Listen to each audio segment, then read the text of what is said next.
PO2 Frederick Jose ay isang miyembro ng SWAT team sa PNP Angeles, Pampanga. Ayon sa kanya, kinakailangan niyang bumili ng sariling baril. Meron bang mga kagamitan ginamit mo sarili mong pera para bilhin? Meron sa unang-una sa baril. Ang gamit ko kasi caliber 45. Nabili ko sa federal, sa krami na rin, sa FPD namin.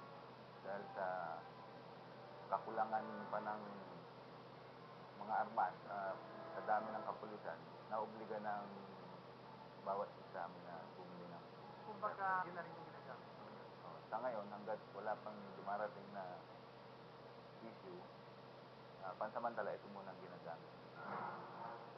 Bagamat kulang sa kagamitan, hindi naman kulang sa tapang at lakas ng loob ng Pilipinong SWAT operative. Tayo, Pilipino talagang matapang yun. Yung attitude natin. Pilipino talaga, whether kulang ka sa gamit, talagang isinidong ka rin kampanan yung service mo bilang SWAT.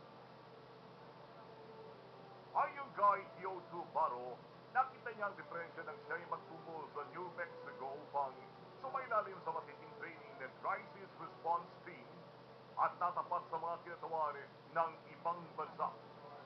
Pero pagdating sa performance, magaling ang Pinoy, kaya sa kanila. Umahanga sila sa Pinoy.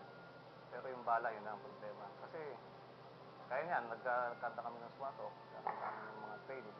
Marami pa minsan yung dry fire. Mas marami pa yung dry fire kaysa sa actual na puto. Pero ito sa ibang bansa, kagaya ng napuntahan ko, mas marami yung putok kaysa dry fire. Kaya kahit naman sila nagsasabi, Pinoy yung pinaka-the best na naging estudyante ng Luzon. Kasi hindi na kami dumadaan ng basic. Alam na namin.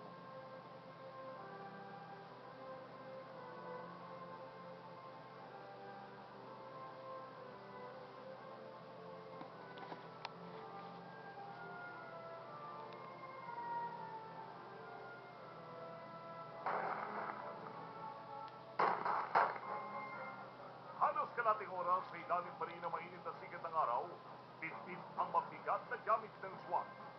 Kakayanin kaya ng kasanggating? Sa muling pagbabalik ng Kasangga Mo ang Langit.